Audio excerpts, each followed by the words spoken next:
whether it's a device, Bible underneath you, and to look once again at the words of Jesus. As some of you know, parenting is tough. One of the things that we want to do as parents is kind of pass on truthfulness to our kids, tell them the truth, live that out. One of our sons really struggled with lying when he was younger. Not anymore. I want to make sure.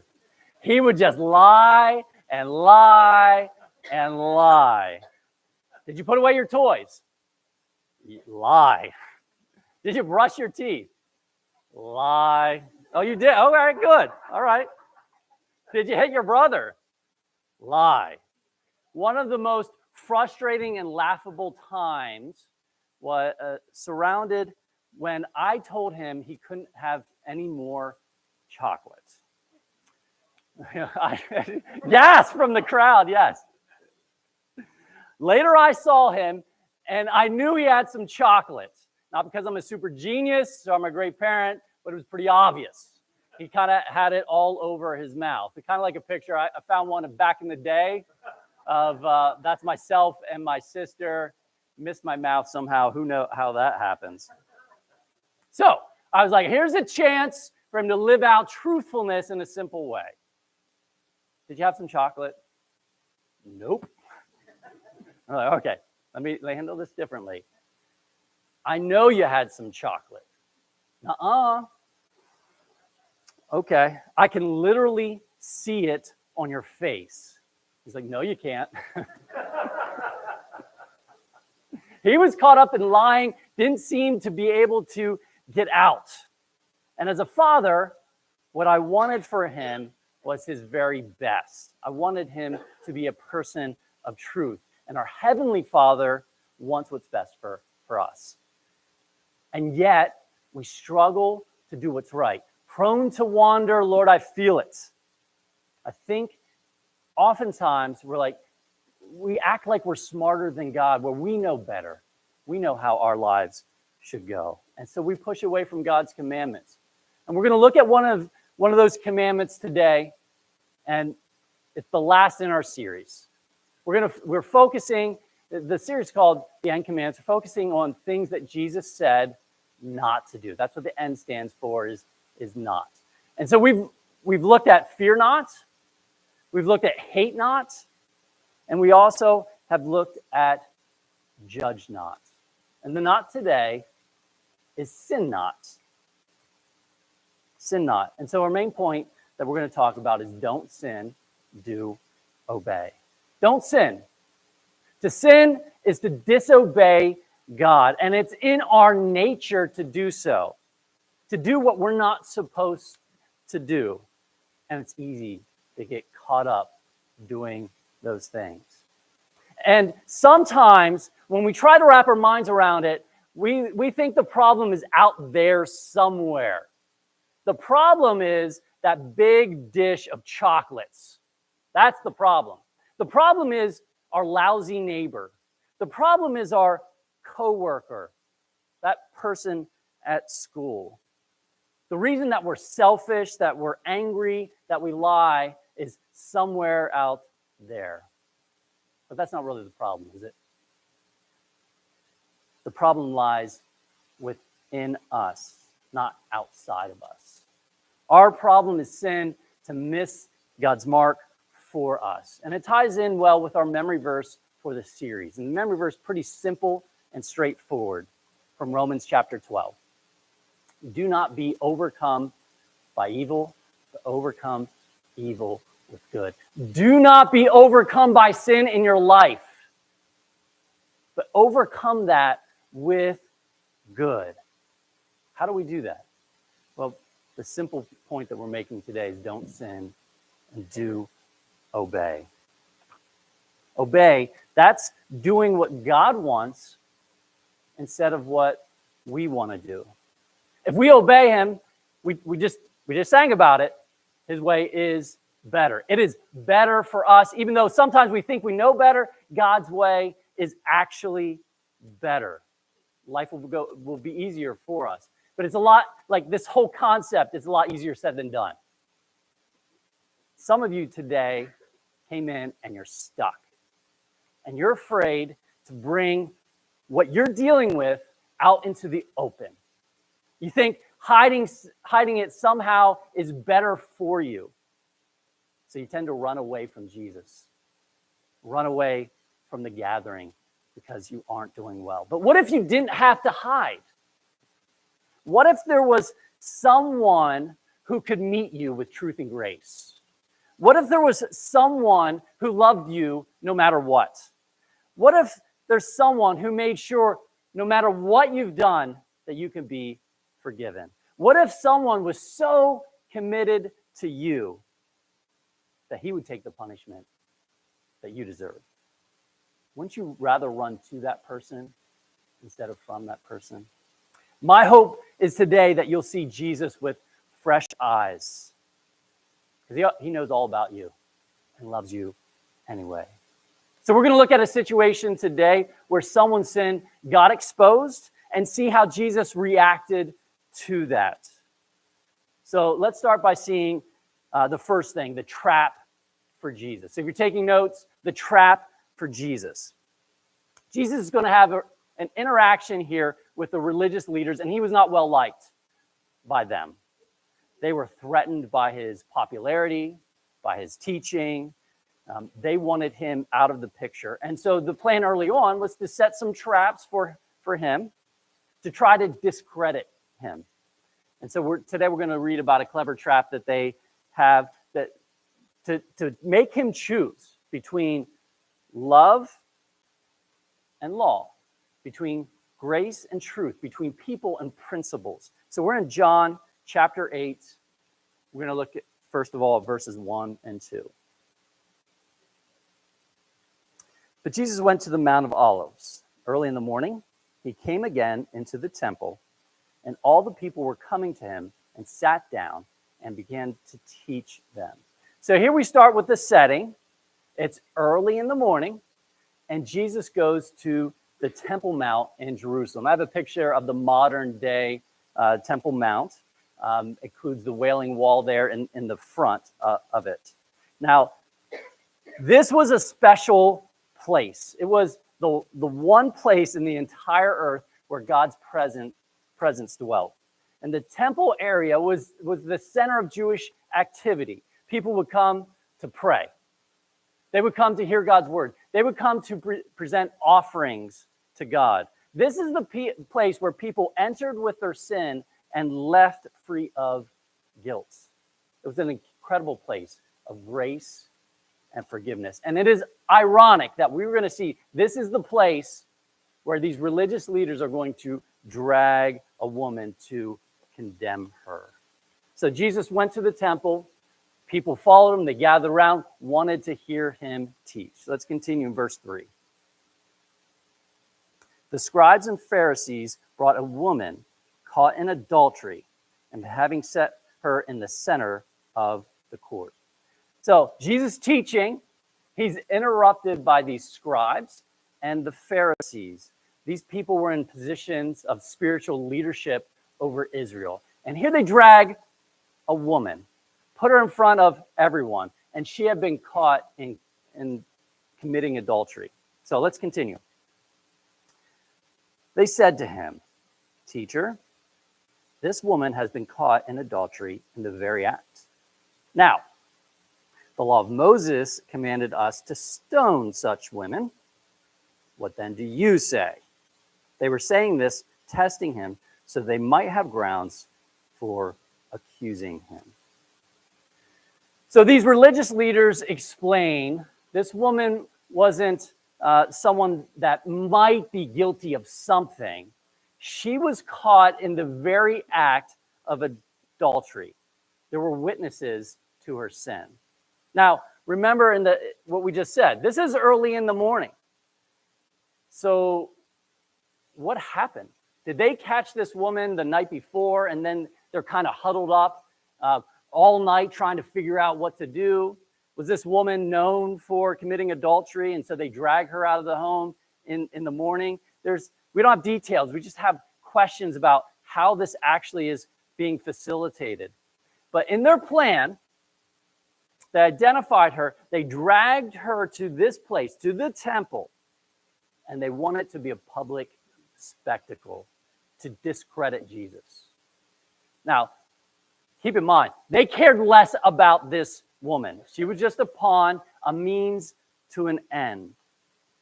But here was someone, she had broken one of the biggies, the 10 Commandments.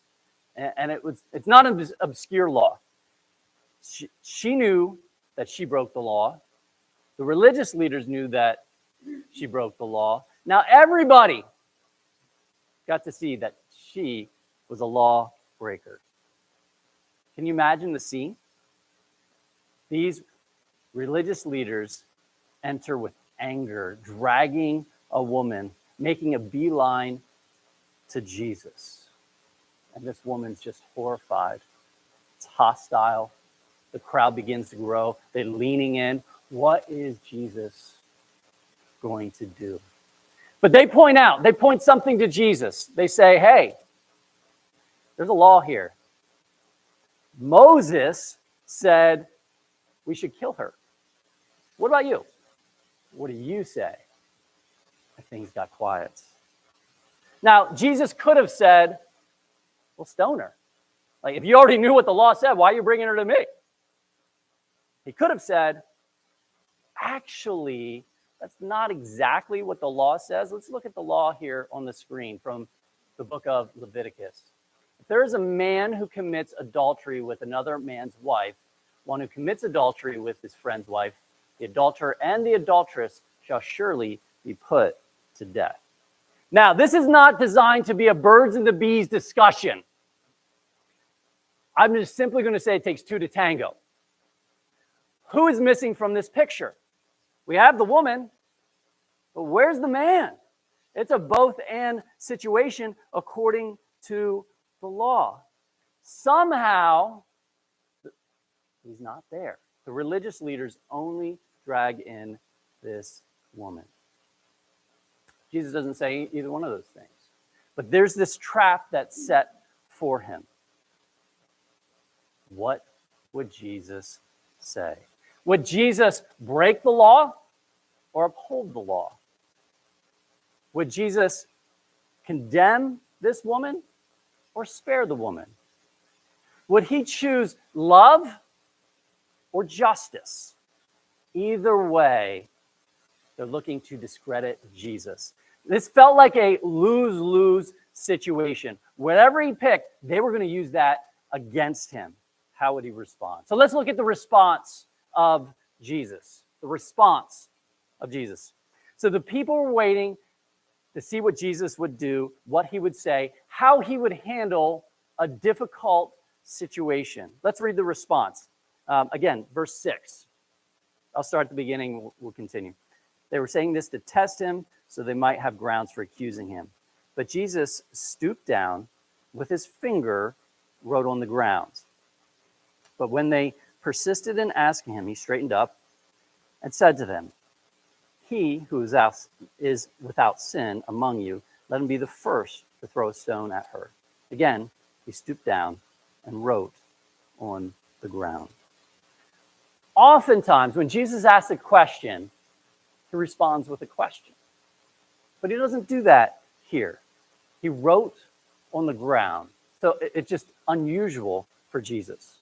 And this response encouraged the others to kind of get amped up, yelling at him, trying to push him to do something. But Jesus doesn't answer right away. He simply continued and gave them time. Here's what's interesting with John. He doesn't just say he wrote on the ground. He says he used his finger. Well, obviously, there's something else going on here. The law, if you go back, Moses wrote, when he gave the law, it was written by the finger of God. God's finger wrote the law. And here it's like the finger of God versus the finger of Jesus. Who is going to win out? And I'm not sure people would have gathered the significance of it, but it was a significant moment. Finally, Jesus spoke up. He says, the person without sin that should be the first to throw a stone. Was anybody courageous enough to go first? Was anybody righteous enough, good enough to be the first one? Here's what Jesus knew. The accusers were sinners. They had messed up too. They had broken the 10 Commandments. How often were they in need of grace? How many times had they come to this place? Again, don't lose sight on where they're at. They're at the temple, the place where people would make sacrifices for their sin.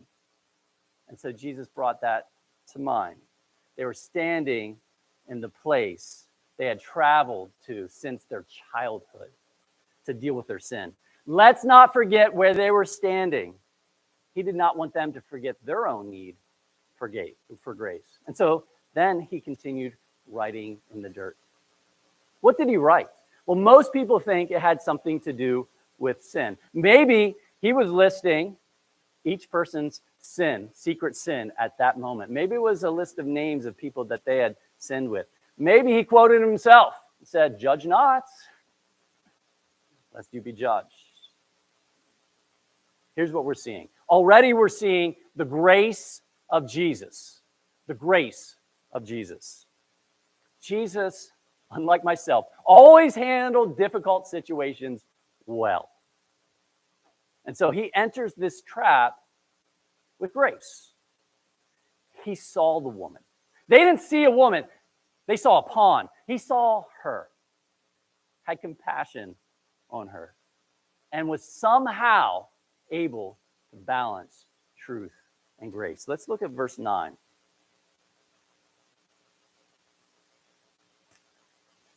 When they heard it, they began to go out one by one, beginning with the older ones.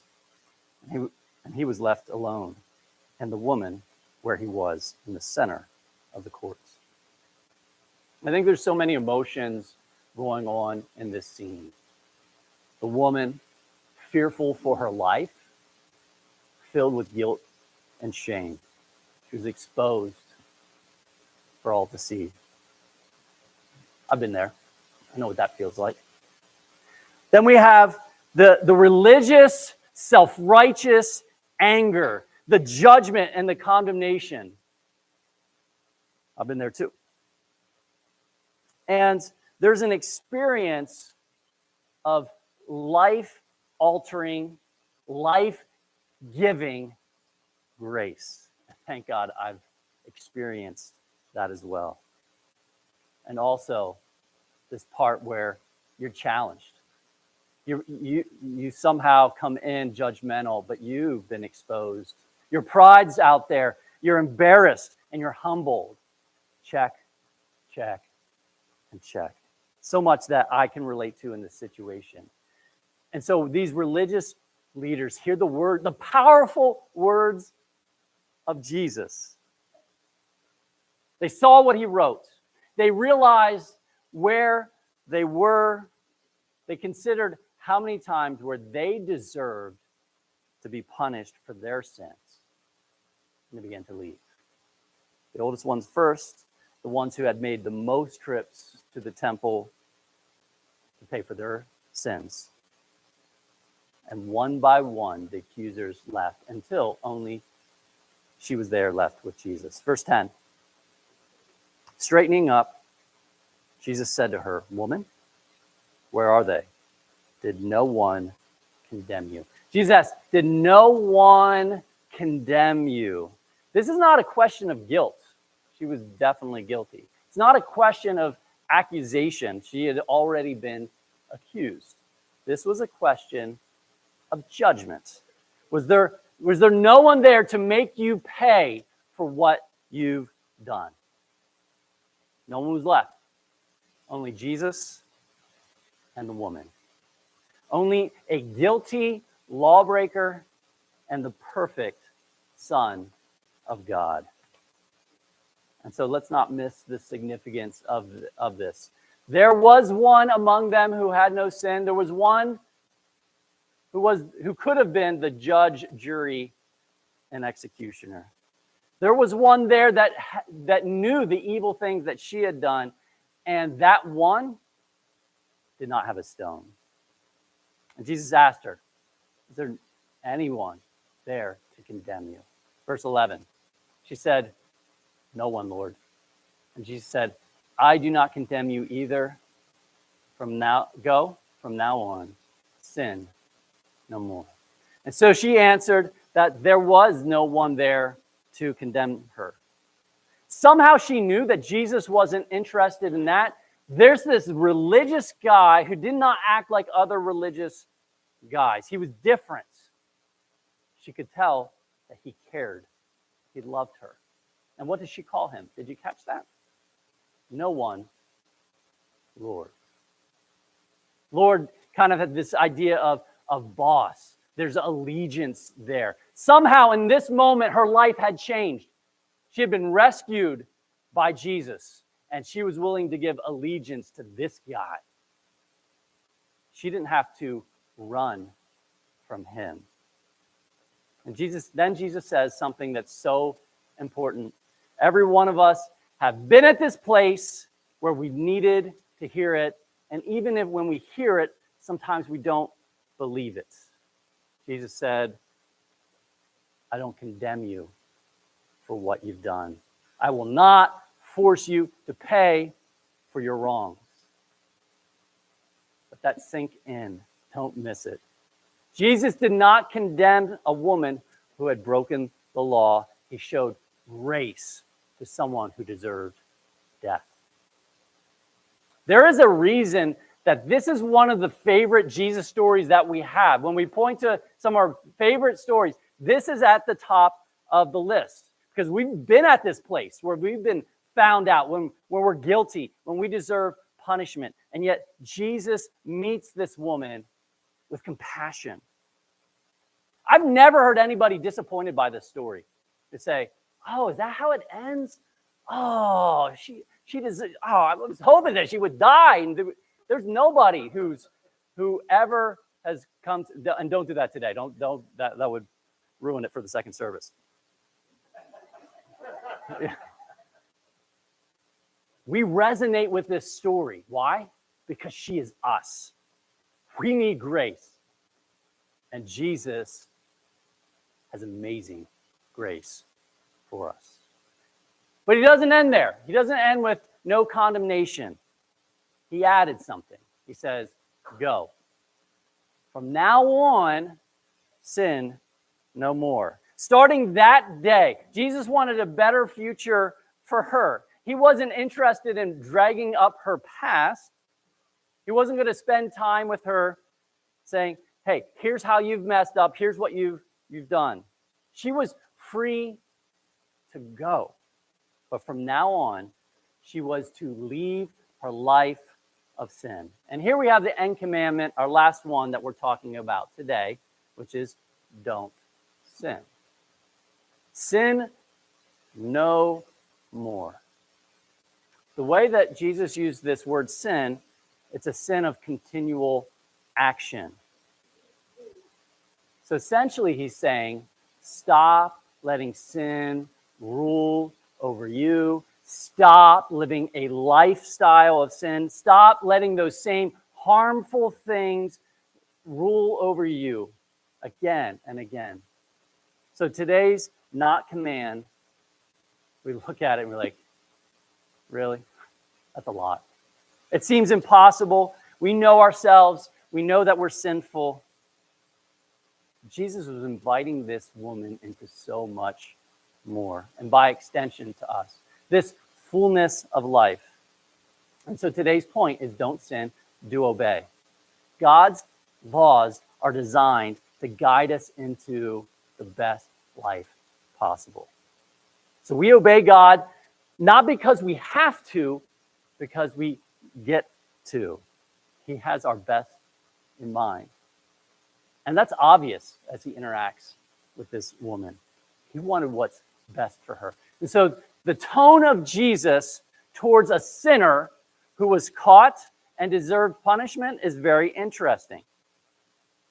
Because that's not always the tone that we've encountered, but it is the tone of Jesus. Jesus exposes his heart towards sinners. It was a heart that's full of compassion towards them. He urged, did not condemn. He urges us to leave our life of sin. Jesus knew what we all eventually discover, that sin kills. It brings death. It kills your conscious, kills your mind, your body, your relationships, your marriage. It kills self-respect, self-control.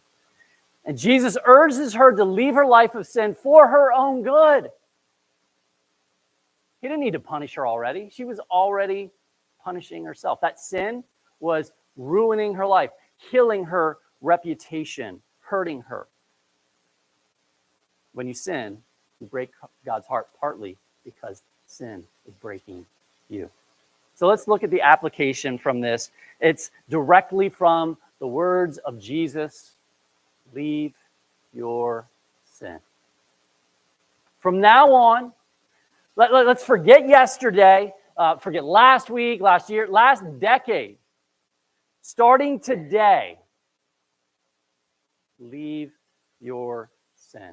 And that is not easy to do. It's far easy to get entangled and caught up.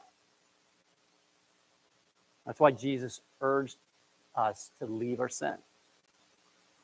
And so the question I have for you is, what is your sin? What are you doing where you're breaking God's commands? What are you hiding? Fearful that you will be discovered? Where are you buying into the lie that disobeying God is somehow a better life for you? Are you struggling with pride and selfishness? Are you being unfaithful and underhanded in your relationships? Is greed taking over your heart? Are you lusting after the things of this world? Have you placed other things above Jesus? What is your sin?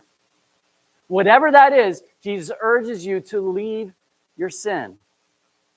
And there's no need to hide. There's no need to pretend that you're better than what you actually are. There's no need to run from Jesus when you have messed up. That's because when someone's willing to die for you, you don't have to question where they stand with you. A little after the story took place, not long after it, Jesus died for this woman's sins. He died not just for that one sin, but all of her sins. And not just hers, but ours. Jesus paid for our sin and then urges us not to sin. Why would you continue to sin when you've been freed from it? Why would you continue to sin if Jesus is truly your Lord? If you are a Jesus follower, why would you do that to yourself? So again, what is your sin? I encourage you to identify it, to search it out. I think we get lazy with that. That's one part of ourselves where we don't like to really own what we're doing. We don't ask God to search us. We've said, oh, I've been forgiven in the past. Like I did that one time. And we don't live with this daily thing of opening ourselves up before God to be exposed. We feel like we need to be better. Like we need to pretend. Why? Why do we do this before God? We're sabotaging ourselves. Again, this is the one who paid for your sin. This is the one who knows all about it and loves you anyway. Why not go to him? He knows your weakness already. And he comes to you, not condemning, but with love and kindness. So let's call it what it is. Let's call it sin. Let's confess it. Let's own what we've done and leave it. Jesus did not give this woman a 4-step plan. Sometimes we like to do that. He just simply says, hey, you've been exposed. You've owned it. I don't think she needed a big explanation. Very simply, what she needed was grace and truth. And she got both from Jesus. And for you, it's very simply, leave it. Let's leave it behind. How much better will it be for you if you did this? How much more peace will you experience in your life? How freeing will it be not living in the darkness, in the shadows, and with all that guilt and shame that's wrecking you, but no one seems to know because you're very good at pretending. How much closer to Jesus will you be when you realize he's not someone you have to avoid when you mess up? It's someone that you can go directly to. You never have to doubt Jesus' commitment to you. Here's what this woman found out. Jesus is worth following. And that's what we need as well. He's worth making your Lord and your boss. His way is better. So leave your sin. Don't sin. Do obey. Do it for your own good and also God's glory. Let me pray for you. Father, we're thankful for this story. We see ourselves in it. We know desperately our times that we've needed to be exposed